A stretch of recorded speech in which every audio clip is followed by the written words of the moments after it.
اس طرح کی جو ہے وہ فسطائیت اور جاریت ہو اور آپ جو ہے اس کے اوپر جو ہے وہ بالکل خاموشی اختیار کر کے بیٹھ جائیں. اور جب وہ ملک جو ہے وہ جیسے میں نے پہلے کہا کہ آپ کے ساتھ اس کے تعلقات ایسے ہیں, ہر حوالے سے ہم جو ہیں وہ دوست بھی ہیں, ہمارا برادر اسلامی ملک ہے, تو یہ پاکستان جو ہے اس پہ خاموش نہیں رہ سکتا, نہ ہی اسلامی دنیا کو خاموش رہنا چاہیے.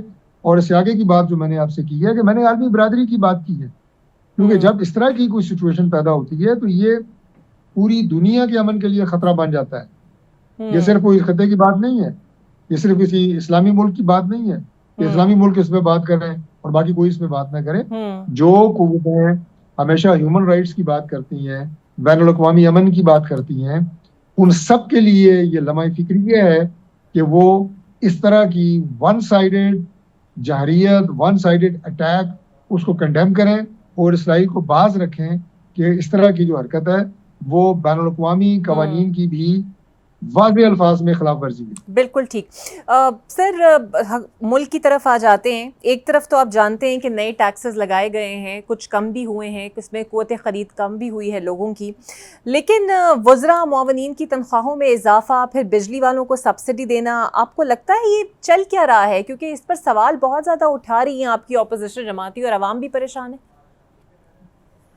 دیکھیے جو بجٹ ہے وہ بالکل ایک ڈفرینٹ سبجیکٹ ہے, اور وہ اس میں جو اعداد و شمار ہیں وہ ہم نے آپ یہ کہیں کہ پوری سچائی کے ساتھ اور نیک نیتی کے ساتھ اور اس سوچ کے ساتھ عوام کے سامنے رکھے ہیں کہ ہم بجٹ کو فچ کر کے اور تروڑ مروڑ کے گورنمنٹ کے لیے نیک نامی پیدا کرنے کے لیے ایسی صورتحال بنا دیں کہ جس میں میڈیا میں تو واہ واہ ہو رہی ہو لیکن اصل صورتحال کچھ اور ہو. ایسا ہم نے نہیں کیا.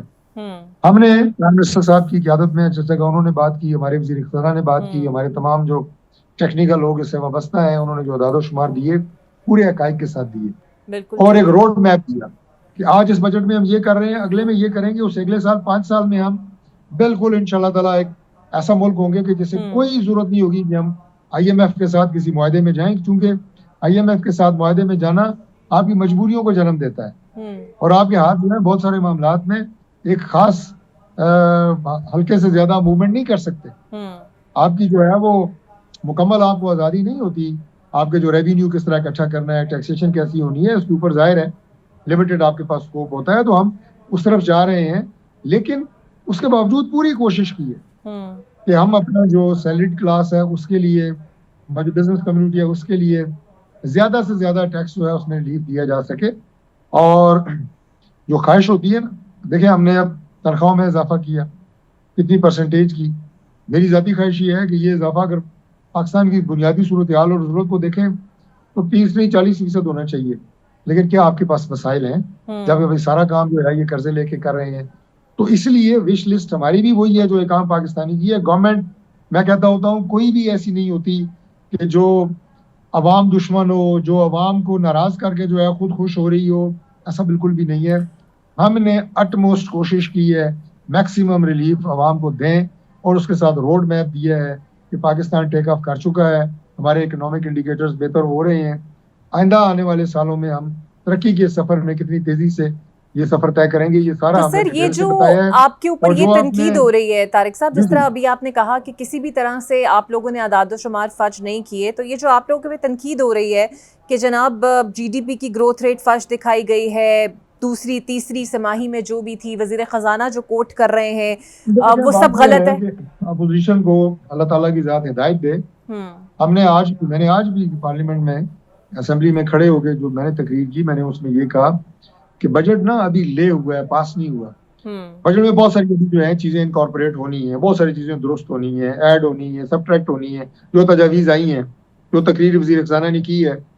تو اپوزیشن کو میں نے کہا کہ آپ اس پہ اپنا مثبت کردار ادا کریں, آپ وہ تجاویز دیں جو جنہیں ہم انکارپوریٹ کریں گے اور خلوص نیت سے کریں گے, جو ہمارے بس میں ہوگا عوام کی بہتری کے لیے ضرور کریں گے.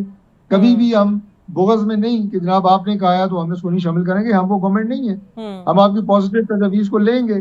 لیکن انہوں نے تنقید برائے تنقید کی تانا زنی اور کوسنے زنی جو ہے نا, یہ ساری تقریر تھی آج جو ہے وہ لیڈر آف دی اپوزیشن کی, اور وہ ایسی روزی پکچر دے رہے تھے کہ ہمارے دور میں یہ تھا. اور عمران خان صاحب نے, ایک میں مثال آپ کو دے دیتا ہوں, انہوں نے جناب کیا کیا کہ جناب جو پاکستان کے جو ہمارے اوورسیز ہیں وہ جو پاکستان کو بھیجتے ہیں ترسیلات زر، وہ اس میں بڑا انہوں نے کہا جناب کہ میں نے سسٹم کو ٹھیک کیا. میں نے کہا اپنا ذرا حافظہ درست رکھیں. عمران خان نے تو منع کیا کہ آپ مت بھیجیں اوورسیز پاکستانیوں کو، میں اپیل کرتا ہوں.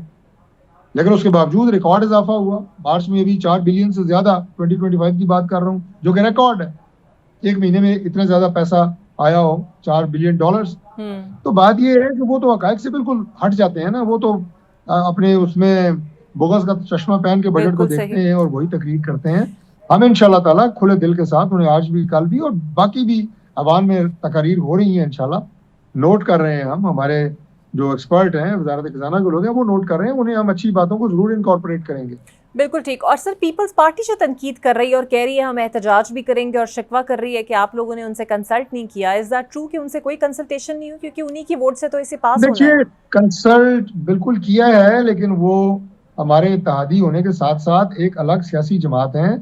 ان کی تجاویز کو ہم بہت سنجیدگی سے سن رہے ہیں. پرائم منسٹر ان کے لیے ہر وقت اویلیبل ہوتے ہیں اور اگر مزید کوئی ان کی تجاویز ہوں گی انہیں انکارپوریٹ کریں گے. پاکستان کی تاریخ میں پہلی دفعہ بجٹ جو standing committee of the national assembly ہے اس میں پریزنٹ ہوا ہے اور اس کے جو چیئرمین ہیں وہ نوید قمر صاحب ہیں، پاکستان پیپلز پارٹی کے اسٹالوارٹ جو وزیر خزانہ خود رہ چکے ہیں. تو لہٰذا یہ وہاں سے تھریش آؤٹ ہو کے دوبارہ اسمبلی میں آئے گا.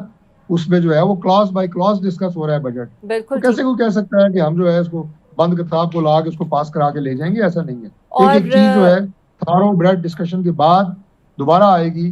اور اس پہ جو اسٹینڈنگ کمیٹی کی میں نے بات کی ہے تو اس میں نمائندگی تمام سیاسی جماعتوں کی وہاں پہ ہے اور وہ اپنی رائے اس میں دے رہے ہیں. سر تحریک انصاف تحریک چلانے جا رہی ہے اور اس بار دعویٰ کر رہی ہے کہ یہ پچھلی تحریکوں سے مختلف ہوگی. آپ کو کیا لگتا ہے کیا ہدف ہوگا بانی کی رہائی اور حکومت کی کتنی تیاری ہے اس بار؟ پہلی بات تو یہ ہے کہ یہ زبانی کلامی تحریک ہے. عملی طور پہ کوئی وہ تحریک چلانے نہیں جا رہے اور نہ ایک پرامن احتجاج اور پرامن تحریک کی آڑ میں ہم انہیں کسی طرح کا پرتشدد مظاہرہ اور ایک فتنہ اور فساد کا مارچ انہیں کرنے کی دوبارہ اجازت دیں گے. یہ بالکل اس میں کلیئرٹی ہونی چاہیے. پاکستان اس وقت جس سچویشن سے گزر رہا ہے وہاں پہ اتحاد اور اتفاق پیدا کرنے کی ضرورت ہے جو کہ آلریڈی قوم میں ہے اور ابھی فائر بندی ہوئی ہے، جنگ بندی نہیں ہوئی. کسی وقت بھی جو ہے خدا نخواستہ پاکستان جو ہے ہمیں تیار رہنا ہے کہ انڈیا اگر کسی طرح کی دوبارہ کوئی اونچے ہتھکنڈوں پہ اتر کے آتا ہے تو ہم پہلے سے زیادہ اسے منہ توڑ جواب دیں گے. اس کے لیے ہم 24 گھنٹے بالکل تیار ہیں. تو اس میں اب ملک کے اندر جو ہے یہ فتنہ انگیزی شروع کر دیں اور اس طرح کی ڈیوائیڈ اور اس طرح کی فساد اس کی بنیاد رکھیں، اس کی اجازت نہیں دی جا سکتی قطعی طور پہ. بالکل صحیح، بالکل صحیح. بہت شکریہ آپ کا طارق چودھری صاحب. آپ کا دیکھتے ہیں نون لیگ کتنی تیار ہے اور تحریک انصاف کس نئے طریقے سے سامنے آئے گی. تحریک انصاف سے ہم جانیں گے ایک بریک کے بعد. Welcome back. میرے ساتھ اب موجود ہوں گی پاکستان تحریک انصاف کی رہنما ہیں کنول شوذب صاحبہ. بہت شکریہ کنول صاحبہ آپ کے وقت کا. ایران اسرائیل کشیدگی میں آپ جانتی ہیں حکومت نے ایران کے لیے سپورٹ کا بیان دیا ہے، اسرائیل کی جارحیت کا کھل کر جو ہے اس پر مذمت کی ہے. بطور اپوزیشن آپ لوگوں کی کیا ڈیمانڈ ہے؟ کس حد تک پاکستان کو سفارتی سطح پر جانا چاہیے اس معاملے کو لے کر؟ جی بسم اللہ الرحمن الرحیم. تھینک یو ویری مچ اقرا. یہ بہت ہی الارمنگ سچویشن ہے اس خطے میں، مشرق وسطیٰ میں. ایک دفعہ پھر جس طرح کا ٹارگٹ کیا گیا ہے اور ایران کے جو اتنے قیمتی سائنسدان تھے اور ان کی جو ملٹری کی پوری اوپر کی ٹاپ لیڈرشپ کو جس طرح ٹارگٹ کر کے مارا گیا ہے، اس کی جتنی مذمت کی جائے کم ہے. پاکستان تحریک انصاف نے اس کی بھرپور مذمت کی ہے. اس خطے میں جنگ کو مسلط کیا جا رہا ہے، اس خطے میں نیوکلیئر جنگ کو مسلط کرنے کی کوشش کی جا رہی ہے اور طاقت کا جو بیجا استعمال کیا جا رہا ہے اس کی ہم بھرپور مذمت کرتے ہیں. اور آپ اگر ہمارے جو پیٹرن ان چیف ہیں بانی چیئرمین عمران خان صاحب کی ماضی میں جتنی بھی دفعہ انہوں نے بات چیت کی، ایون جب وہ وزیر اعظم تھے وہ اسپیشلی ایران گئے اور ایران سے بطور ایک پڑوسی ملک ایک اچھے تعلقات کا انہوں نے آغاز بھی کیا، اس کی خواہش بھی کا اظہار کیا.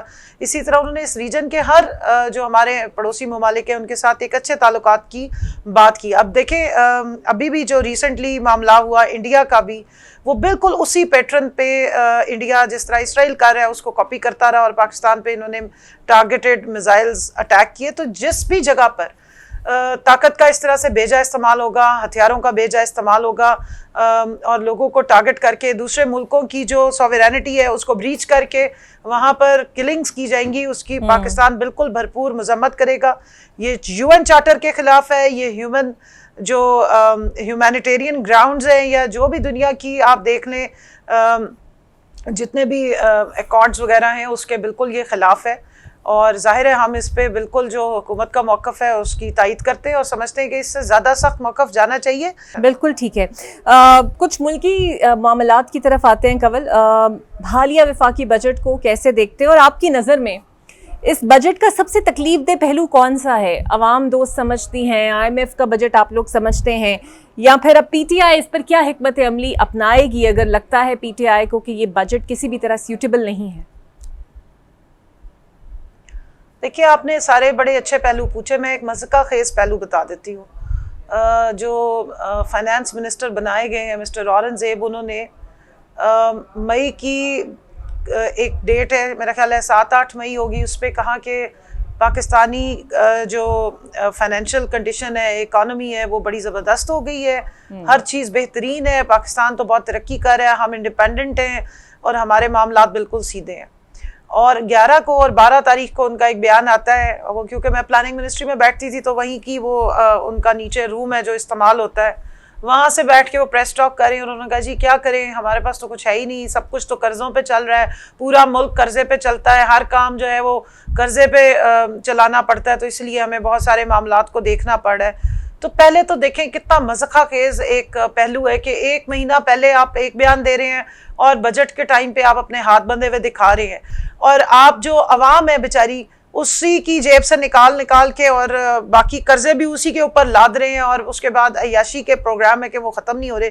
پنجاب کا میں نے دیکھا تو مجھے بس اتنا میں کہوں گی, ہر چیز کا نام آپ نے اگر اپنے خاندان پہ ہی رکھنے, آپ پنجاب کا نام بھی بدل دیں, بس اب یہی بدلنا رہ گیا ہے. باقی تو سارا بجٹ جو ہے وہ گھر سے گھر تک کی کہانی بچپن میں ہم پڑھا کرتے تھے اپنے اسکول کالج کے ٹائم پہ, تو گھر سے گھر تک والا ڈرامہ زیادہ نظر آ رہا ہے. اور اورنگزیب صاحب کی میں سمجھتی ہوں ان کی جو یہ والے معاملات تھے یہ بڑے ہی عجیب طریقے سے نظر آئے. اور آپ نے دیکھے, میں نہیں, آپ کے جو بجٹ کو دیکھنے والے بہت سارے صحافی ہیں جو ویجیلنٹ ہیں, جو باتوں کو سمجھتے ہیں, شہباز رانا صاحب ہو گئے اور بہت سارے, یہ بیٹ کرتے ہیں, یہ ہماری پلاننگ منسٹری کو, فائنانس منسٹری کو کور کرتے ہیں, ان کے سوالوں کے جواب نہیں وہ دے سک رہے تھے. اس لیے کہ کوئی اگر آپ نے کوئی سرے سیدھے رکھ کے کوئی اگر بجٹ بنایا ہوتا تو پھر تو آپ کو سوالوں کے جواب دینے میں کوئی پرابلم نہیں ہوتی. اور دوسرا یہ کہ جب نان الیکٹڈ لوگ ہوں گے, نان ریپرزینٹیٹیو لوگ ہوں گے, جو فارم 47 پہ عوام کی مرضی اور منشا کے بغیر لا کے بٹھائے جائیں گے, پھر وہ یہی کچھ ہی کریں گے کہ پھر ان کے پارے بھی چڑھتے ہیں, ان کو سوالوں کے جواب نہ آتے ہوں تو انہیں غصہ آتا ہے, پھر دھمکیاں آتی ہیں, اور پھر چہرے کے جو اینگلز ہیں وہ بھی بگڑنے شروع ہو جاتے ہیں. کنول ایک بات بتائیے گا, بالکل ٹھیک, اسپیکر قومی اسمبلی اور سینٹ چیئرمین کی جو تنخواہیں بڑھیں اس پر PTI نے بڑا احتجاج کیا, لیکن جو براکین اسمبلی کی تنخواہیں بڑھیں اس پر آپ لوگوں نے خاموشی اختیار کی, چاہے وہ صوبائی ہوں چاہے وہ قومی ہوں. تب آپ لوگوں نے یہ نہیں کہا کہ اس اضافے کو واپس لیں, اور یہ حوصلہ اس ٹائم نہیں دکھایا گیا؟ دیکھیے اس وقت بھی احتجاج کیا گیا, لیکن وہ سارا بلیک آؤٹ ہو جاتا ہے. مسئلہ یہ کہ میں نے تو آپ کو کہا نا کہ یہ صرف اب تنخواہیں اور نوکری ہی رہ گئی ہے نا اسمبلی, باقی وہاں پہ کیا رہ گیا ہے؟ آپ نے ربر سٹیمپ بنا دی اسمبلی, جس اسمبلی سے جس اسپیکر کی موجودگی میں 10 MNAs ایبڈکٹ ہو جاتے ہیں اور وہ کچھ نہیں کر پاتے, تو وہ پھر یہی کریں گے نا کہ وہ اپنی ہی تنخواہ میں 850% اضافہ کر لیں, یا پھر کسی اور معاملے پہ بلا کے لوگوں سے ہیپی برتھ ڈے کروا لیں, کیک کاٹ لیں, کھڑے ہو کے تقریریں کر لیں, تصویریں کھچا لیں, یہی کچھ ہی کر سکتے ہیں. مطلب اگر آپ اسمبلی کو عوام کے لیے نان ریپرزینٹیٹیو ربر سٹیمپ اسمبلی بنا دیتے ہیں اور وہاں سے 26ویں آئینی ترمیم آہنی ترمیمیں پاس ہونی شروع ہو جائے اور پھر 27ویں کی تیاری شروع ہو جائے, عدالتوں کو آپ نے تالے لگوا دیے, تو پھر ایسی اسمبلیوں میں لوگ صرف اپنی تنخواہوں ہی کی فکر کرتے ہیں, اپنے پرکس کی فکر کرتے ہیں, اپنی جہاز کی ٹکٹوں کی فکر کرتے ہیں, اپنے باہر کے ٹرپس کی فکر کرتے ہیں, وہ دیکھتے ہیں باہر کون سی کانفرنس ہو رہی ہے, اس میں کتنا ڈیلیگیشن ہے, اگر 20 جا سکتے ہیں تو 120 کر دو تاکہ لوگ ابلائج ہوتے رہیں. اگر یہی آپ کی پرائرٹیز رہ گئی ہیں تو پھر اسمبلی کو بھی برائے مہربانی معذرت کے ساتھ کہہ رہی ہوں, میں ایک ڈیموکریٹ ہوں, میں نے ڈیموکریسی پڑھی ہے, میرا دل بہت زیادہ دکھتا ہے یہ بات کرتے ہوئے.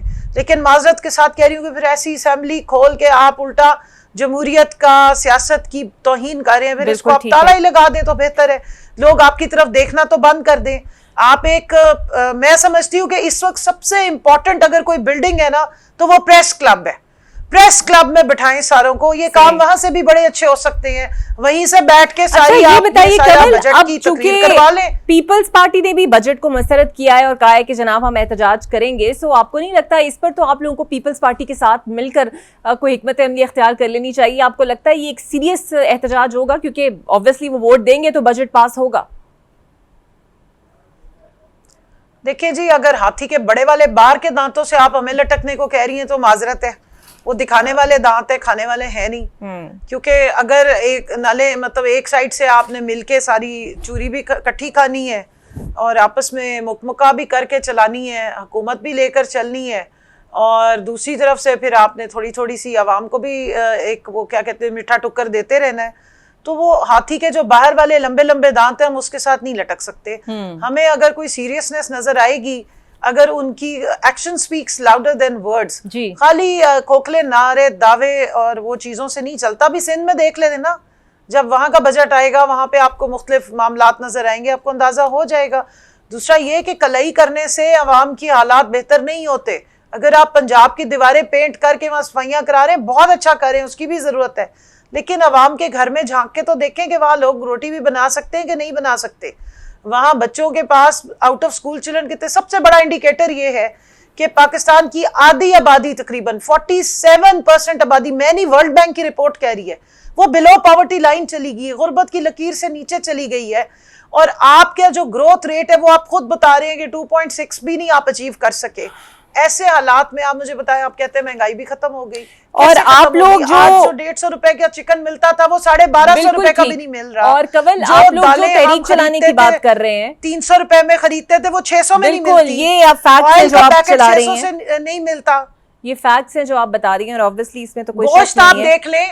ایک چیز میری بات سنیں اقرا, 2400 روپے کلو گوشت اگر مٹن کا مل جائے نا تو بڑی بات ہوتی ہے.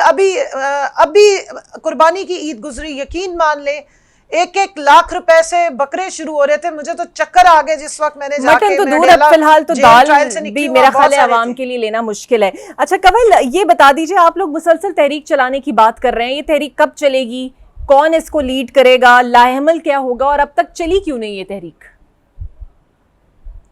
دیکھیے تحریک کی بات عمران خان صاحب نے کی, میں وہاں موجود تھی, 5 جون کو بھی میری ملاقات ہوئی ہے جیل ٹرائل کے حوالے سے, تو انہوں نے ہی کال دینی ہے اور اس کے بعد پھر وہ پورا لاہ عمل انہوں نے دیا ہے, اور اس کو لیڈ کرنے کی ذمہ داری انہوں نے عمر ایوب صاحب کے اور سلمان اکرم راجہ صاحب کے ذمہ لگائی ہے, اور پوری اسٹریٹجی انہی کے ساتھ ڈسکس ہوئی ہے, اور وہی گو ہیڈ دیں گے. تو ہم تو سب تیار ہیں انشاءاللہ. دیکھیں عوام کی آواز ہیں, جتنی ہمارے اندر استطاعت ہے, آئین اور قانون کی حدود و قیود میں رہتے ہوئے نہتے ہاتھوں کے ساتھ, صرف زبان ہی ہے نا, ہم پروٹیسٹ کر سکتے ہیں. ہم نے پروٹیسٹ کیا, ہم نے مارے بھی کھائی, سر بھی پھٹوائے. میری آج تک یہ لیفٹ آنکھ جو ہے اس سے درد نہیں ختم ہوتی, جو میرے سر میں ڈنڈے مارے گئے تھے ڈی چوک پہ. ہم نے یہ ساری چیزیں تکلیفیں اس لیے نہیں کی کہ ہمیں کوئی اقتدار کی بھوک تھی, اقتدار ہم خود چھوڑ کے باہر نکلے تھے. صرف یہی حالات ہے. دیکھ لیں پاکستان کے کیا حالات ہو گئے. جب آپ آنگن ہی ٹیڑھا کر دیں گے تو جتنا مرضی ناچ لیں وہ ٹیڑھا ہی رہے گا. بالکل ٹھیک, آنگن سیدھا کرنے اور کی جب آپ لوگ مسلسل ایک بات کر رہے ہیں کہ اس دفعہ کچھ ہم نیا اور مختلف کریں گے جس کا ہدف صرف ایک ہوگا اور ہوگا بانی پی ٹی آئی کی رہائی, مذاکرات آپ لوگ کرنا نہیں چاہتے, اسٹیبلشمنٹ کے ساتھ, اسٹیبلشمنٹ آپ کے ساتھ بیٹھنا نہیں چاہتی, حکومت کے ساتھ آپ بیٹھنا نہیں چاہتے, تو وہ نیا طریقہ کون سا ہوگا؟ بیکاز جس طرح آپ کے ورکرز کنفیوز ہیں, ہم لوگ بھی کنفیوز ہیں کہ آخر وہ نیا اور مختلف کیا چیز ہو سکتی ہے. دیکھیں ہمارے ماسٹر مائنڈ جو ہے نا, جو نیا اور مختلف احتجاج کرنے کا جو ایک احتجاج گرو ہیں, وہ عمران خان صاحب ہیں, پیٹرن ان چیف, اور وہ عوام کی نبض کو جانتے ہیں. ابھی بھی عوام کی تمام جو نبض ہے وہ ان کے ہاتھ میں, انہیں پتہ ہے کہ عوام کیا چاہتی ہے. وہ عوام کی تکلیف کو ہی باہر ایکسپریس کرتے ہیں, وہ عوام کی ترجمانی کرتے ہیں. لیڈرشپ کیا ہوتی ہے سیاست میں؟ لیڈرشپ کیا ہوتی ہے؟ یہی ہوتی ہے نا کہ عوام کی پلس ہوتی ہے. لیڈر کون بنتا ہے؟ جو بہت ساری عوام کی ترجمانی بندہ کر رہا ہوتا ہے.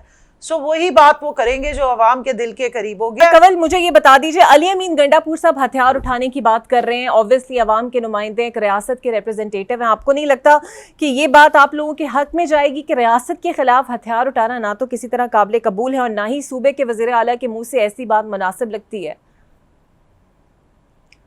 دیکھیے اس کا پورا کانٹیکسٹ ہے نا, وہ 26 نومبر کو ریفر کر رہی ہیں, جس دن سنائپر شاٹس ماری گئیں, لوگوں کی کمر میں گولیاں لگیں, سر میں گولیاں لگیں, ایک جاہریت کا مظاہرہ کیا گیا نہتی عوام پہ, اور آئین آپ کو اور قانون آپ کو حق دیتا ہے کہ آپ پروٹیسٹ پیسفل کر سکتے ہیں. اگر اس وقت ان لوگوں نے ہتھیار اٹھائے ہوئے ہوتے تو پھر ریاست بالکل جواب دیتی, ہم بالکل ریاست کو بلیم نہیں کرتے, لیکن نہتے لوگوں کے اوپر جب فائرنگ کی گئی تو اس کے جواب میں انہوں نے کہا کہ اگر اب اس طرح کا کوئی معاملہ ہوا تو سیلف ڈیفنس کا اختیار آپ کے آئین نے آپ کو دیا ہے. وہ سیلف ڈیفنس کی بات کر رہے ہیں, وہ ریاست کے اوپر چڑھائی کرنے کی بات نہیں کر رہے, اور نہ ہی ریاست کے اوپر کبھی بھی ہماری جماعت نے, پی ٹی آئی نے کبھی بھی آرمڈ موومنٹ کی کبھی بات کی ہے. ہمارے لیڈر نے ہمیشہ پیسفل موومنٹ کی بات کی ہے, وہ تو پیس کا ایک استعارہ ہے, پوری دنیا میں وہ پیس کی بات کرتے رہے ہیں, ایون اپنے پڑوسی ممالک سے, انڈیا کے ساتھ, باقی ممالک کے ساتھ پیس کی ہمیشہ بات کی ہے, پیس ٹاکس کو فیسیلیٹیٹ کرنے کی بات کی ہے. تو یہ ممکن ہی نہیں ہے کہ ہم میں سے کوئی بھی, جو ہمارے ہاتھ میں تو ڈنڈے تک نہیں ہوتے, خالی ہم ہاتھوں سے جا کے کھڑے ہو کے صرف نعرے لگا رہے ہوتے ہیں, اس پہ بھی ہمیں اتنے ہمارے پہ کیسز بنائے گئے, اتنا ہمیں جھوٹی ہمارے اوپر ایف آئی آریں کاٹی گئی. اور اگر آپ کبھی اقرا ٹائم ملے تو مجھے بتائیے گا, میں آپ کو ایف آئی آر 1 بھیج دیتی ہوں یا 2 بھیج دیتی ہوں, آپ صرف پڑھ لیں, آپ حیران ہو جائیں گی کہ کیسی کیسی اس پہ باتیں لکھی گئی ہیں کہ جی دیکھیں پولیس کی گاڑیوں کو آگ لگا دی, وہ چھوٹی سی صنم جاوید ہے, اس نے جا کے پولیس کی گاڑی جلا دی, علی حمزہ نے تھانہ جلا دیا, میں نے پتہ نہیں کتنے پولیس والوں کو مارا ہے, ان کی وردیاں پھاڑی ہیں, پتہ نہیں کتنے چارجز صرف نہتی خواتین پہ لگا دیے گئے ہیں.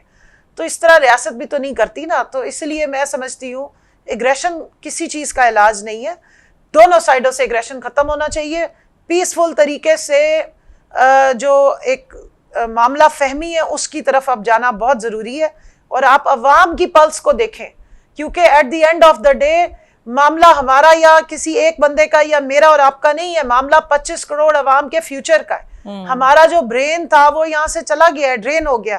اب آپ دیکھیں 67% ہماری آبادی اس وقت یوتھ پہ ہے.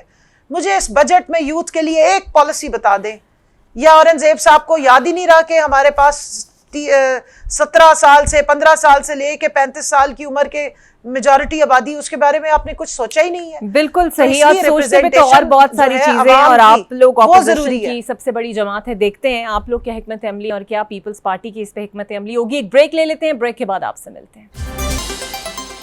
Welcome back. اور اب میرے ساتھ موجود ہوں گے منیر اکرم صاحب, فارمر ممبر ہیں, اقوام متحدہ کے عالمی ایکسپرٹ ہیں, اور فی الحال خطے میں جو کشیدگی ہے اس پر ان سے بات کریں گے. بہت شکریہ منیر صاحب آپ کے وقت کا. سر, حالیہ ایران اسرائیل کشیدگی آپ کے سامنے ہے, آپ کو لگتا ہے یہ محض ایک طاقت کا مظاہرہ ہوگا یا پھر یہ بات آگے مزید ایسکلیٹ کرے گی؟ جی, یہ اسرائیل نے جو حملہ کیا ہے یہ پوری یو این چارٹر کی اور انٹرنیشنل لا کی خلاف ورزی ہے, بالکل بلیٹنٹ ایگریشن ہے. جس طرح سے ہندوستان نے ہمارے اوپر حملہ کیا تھا اسی طرح کا یہ خلاف ورزی ہے انٹرنیشنل لا کی. تو اسے تو ہم نے کنڈیم کیا ہے اور کنڈیم کرنا چاہیے. اب یہ بات کہاں بیٹھے گی وہ دیکھنے کے لیے ہے کہ ایران کا جواب کیا ہوگا اور کس طرح سے وہ جواب دیتے ہیں.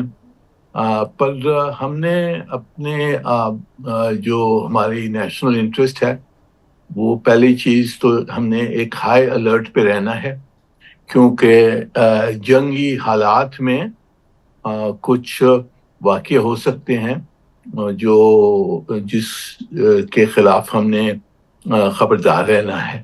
تو ایک چیز تو ہم نے ہائی الرٹ پہ رہنا ہے.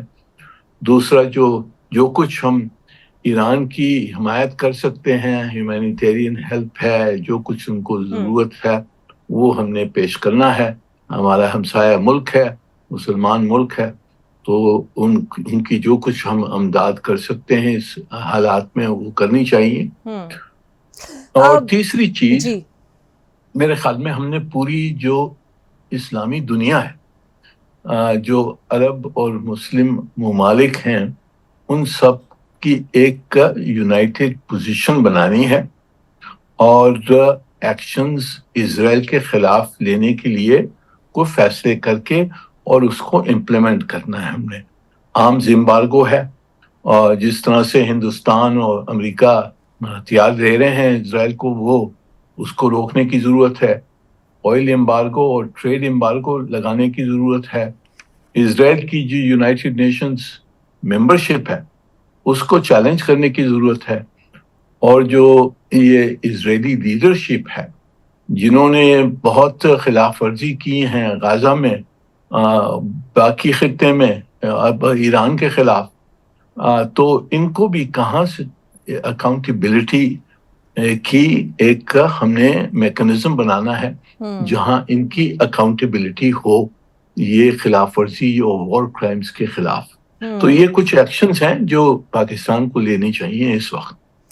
سر آپ کو نہیں لگتا کہ ایران کو تھوڑا سا اس بات پہ کنٹمپلیٹ کرنے کی ضرورت ہے کہ اتنے پریسیجن اٹیکس اور کہاں کہاں پہ یہ تنصیبات ہیں، کیا کچھ ہو رہا ہے، کیونکہ ایران کے جوہری مراکز پر حملے کافی سنگین ہیں. ایران کو یہ دیکھنا ہوگا کہ ان کے اپنے اسٹرکچر اور سسٹم کے اندر کتنے لوپ ہولز موجود ہیں، کیونکہ اگر دفاعی صلاحیت کی حوالے سے بات کریں تو آبویسلی ایران اور اسرائیل میں بہت فرق ہے. جی بالکل. ایران کو نیچرلی میرے خیال میں ان کو کافی جانچنا پڑے گا کہ ان کی سسٹم میں کیا کمزوریاں ہیں جس کی وجہ سے اتنی ٹارگیٹڈ اٹیکس انہوں نے جو کی ہیں اسرائیل نے ان کی کمانڈ جو لیڈرشپ کے خلاف، جو ملٹری لیڈرشپ ہے اس کو تباہ کیا ہے. تو ایران کو یہ سوچنا پڑے گا اور وہ obviously وہ کر رہے ہوں گے کہ ان کے اندرونی کیا کمزوریاں ہیں جس کی وجہ سے اسرائیل نے یہ فائدہ اٹھایا ہے. پر جو بڑی بات یہ ہے کہ یہ لیڈرشپ کو ڈیکیپیٹیٹ کرنے کے باوجود ایران کو اس سے زیادہ فرق نہیں پڑے گا، کیونکہ ملٹری لیڈرشپ ہے اس میں نیچرلی جو سبارڈینیٹس ہیں وہ ان کو ایلیویٹ کیا جائے گا. وہ کمانڈ یہ ایسے کوئی یعنی گروپ تو نہیں ہے، ایک پوری ملٹری لیڈرشپ ہے، تو اس میں تو ریپلیسمنٹ آ جائیں گی. پر جو بڑی بات یہ ہے کہ اب ایران کو دیکھنا ہوگا کہ اپنی دفاع کس طرح سے کرے اور اس میں کیا کمزوریاں ہیں جس کو انہوں نے دیکھنا ہوگا. اور پاکستان نے تو ایک پوری ایکسپریشن کرنی ہے کہ ہماری حمایت ایران کے ساتھ بھرپور ہے اس وقت. اور آپ کو لگتا ہے یہ کسی ایجنڈے کا یا کوئی جیو پولیٹیکل پلان ہو سکتا ہے؟ اور اتحادیوں کا کردار آپ کیسے دیکھتے ہیں؟ بیکاز ایک طرف امریکہ مذاکرات کی بات بھی کرتا ہے، لیکن اس حملے کے بعد لگتا نہیں ہے کہ وہ بھی مذاکرات میں سنجیدہ تھا، یا صرف مقصد یہ تھا کہ ایران کو پیچھے دھکیلا جائے؟ جی میرے خیال میں یہ جو حملہ ہوا ہے یہ پرائم منسٹر نیتن یاہو کا پرائیورٹی ہے. یہ جو ایکسٹریمسٹ لیڈرشپ ہے اسرائیل میں وہ نہیں چاہتی ہے کہ اس خطے میں کوئی امن ہو، کیونکہ اگر امن ہوتا ہے تو اس میں پھر اس کے پاس گنجائش نہیں ہوگی یہ جنگ چلانے کے لیے غزہ میں اور پورے خطے میں. اور ان کو یہ ضرورت ہے کہ جنگ جاری رہے، کیونکہ اگر جب جنگ بند ہوگی تو پرائم منسٹر نیتن یاہو نکالے جائیں گے. ان کے خلاف بہت ساری لیگل کیسز ہیں، وہاں پولیٹیکل اپوزیشن ہے. تو جیسی جنگ اگر بند ہوتی ہے خطے میں تو نیتن یاہو صاحب شاید اپنا عہدہ ہار جائیں. تو اس لیے انہوں نے جنگ جاری رکھنی ہے، اور انہوں نے میرے خیال میں جو ٹرمپ صاحب کی جو خواہش تھی کہ کوئی ڈیل ہو جائے اس کے خلاف بھی انہوں نے پری ایمپٹیو ایکشن لیا ہے. بالکل صحیح. اور آپ جانتے ہیں سر، گزشتہ روز ٹرمپ کی طرف سے ایک بار پھر بڑے زوردار طریقے سے کشمیری موقف کی حمایت کی گئی اور کہا گیا کہ یہ مسئلہ اب دونوں ممالک کو حل کرنا پڑے گا، انڈیا اور پاکستان. تو جہاں پر ٹرمپ اتنے معترف اور پاکستان کے لیے فی الحال ایک سافٹ اینگل ہمیں نظر آتا ہے، آپ کو لگتا ہے اس ایران اسرائیل معاملے کو لے کر پاکستان پر وہ کچھ دباؤ ڈال سکتا ہے کہ وہ ایران کے خلاف یا ایران کے لیے کوئی موقف یا نیوٹرل رہے؟ جی میرے خیال میں پوری دنیا کو معلوم ہے کہ پاکستان ایران کے خلاف کچھ نہیں کرے گا. ہماری قوم کی جو قوت ہے اور وہ اپنی جگہ پر ظاہر ہو گئی ہے، اور پوری دنیا کو یہ نظر آ رہا ہے کہ پاکستان کس کے دباؤ میں نہیں آئے گا۔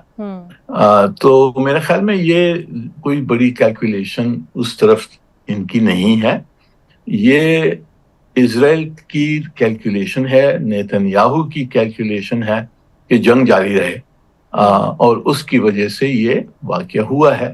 اب ہم نے اس کو دیکھنا ہے کہ یہ جنگ پھیل نہ جائے، یعنی کہ ہمارے خطے میں، گلف میں وہاں نہ پھیل جائے، اور اس وجہ سے یہ ضروری ہے کہ جو عرب ممالک ہیں گلف میں وہ بھی ایران کی اس وقت حمایت کریں، اور پوری اسلامی دنیا میں ایک یونٹی بنا کر اور ایک یونائٹڈ سٹینڈ لیں اس ایگریشن کے خلاف۔ بالکل ٹھیک ہے۔